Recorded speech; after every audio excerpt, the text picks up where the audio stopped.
రామరెడ్డి దామోదర్ రెడ్డి గారు వేలాది ఎకరాల భూములను నల్గొండ జిల్లాలోనే కాదు ఖమ్మం జిల్లాలో వారి తండ్రి నుంచి వారసత్వంగా వచ్చిన ఆస్తులను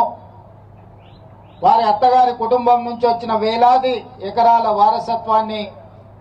ఈ నల్గొండ జిల్లా ప్రజల కోసం త్యాగం చేసింది. ప్రధానంగా ఆనాడు ఈ జిల్లాలో రాజకీయ కక్షలు కార్పణ్యాలు రాజకీయ వివాదాలలో కార్యకర్తల మీద దాడులు హత్యాయత్నాలు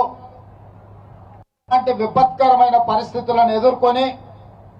కార్యకర్తలకు అండగా నిలబడి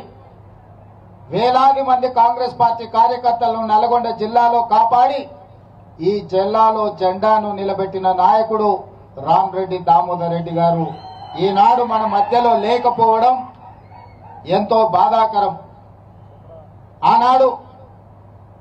రాజకీయాలలో కార్యకర్తలను కాపాడుకుంటూనే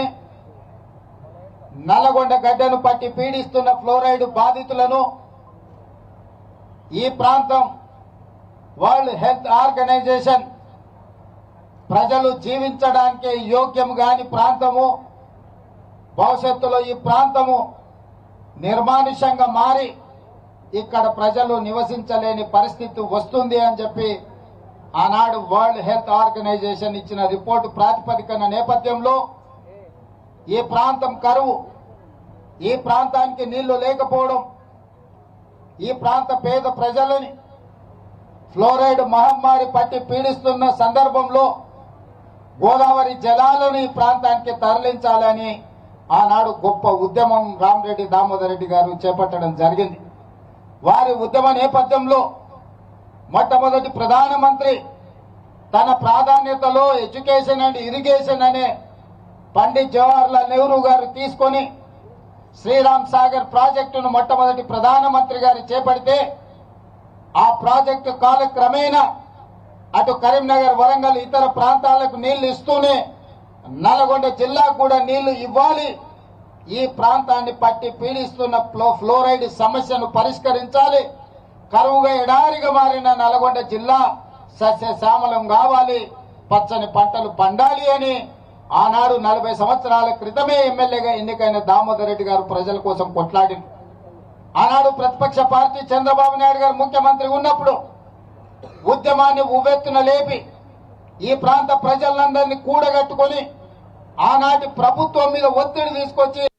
ఎస్ఆర్ఎస్పీ స్టేజ్ 2 ప్రాజెక్టును ఆనాడు రామరెడ్డి దామోదర్ రెడ్డి గారు సాధించి ప్రజల పక్షాన విజయం సాధించింది. ఆ తర్వాత పనులు జరగకపోగా తిరిగి కాంగ్రెస్ పార్టీ అధికారంలోకి వచ్చిన తర్వాత మళ్లీ ఒత్తిడి తీసుకొచ్చి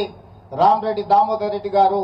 ఈ ప్రాంతానికి గోదావరి జలాలను తరలించడంలో వారి క్రియాశీలక పాత్ర పోషించారు. ఈ నియోజకవర్గం రిజర్వ్ కానంత వరకు ఈ ప్రాంత ప్రజాప్రతినిధిగానే కాదు, ఈ ప్రాంత ప్రజలకు ఎప్పుడూ ఒక కుటుంబ సభ్యుడిగా వారు అండగా నిలబడ్డారు. సామాన్యంగా ఆ నియోజకవర్గంలో ఎన్నికల్లో పోటీ చేయకపోతే మనం ఆ నియోజకవర్గాన్ని వదిలి ఇతర ప్రాంతాలకు పోతే ఆ ప్రజలకు అందుబాటులో ఉండే పరిస్థితులు ఈనాటి రాజకీయాలలో లేవు. కానీ రామరెడ్డి దామోదర్ రెడ్డి గారు సూర్యాపేటకు ప్రాతినిధ్యం వహించిన సూర్యాపేట ప్రాంతంలో వారి ఎమ్మెల్యేగా గెలవకపోయినా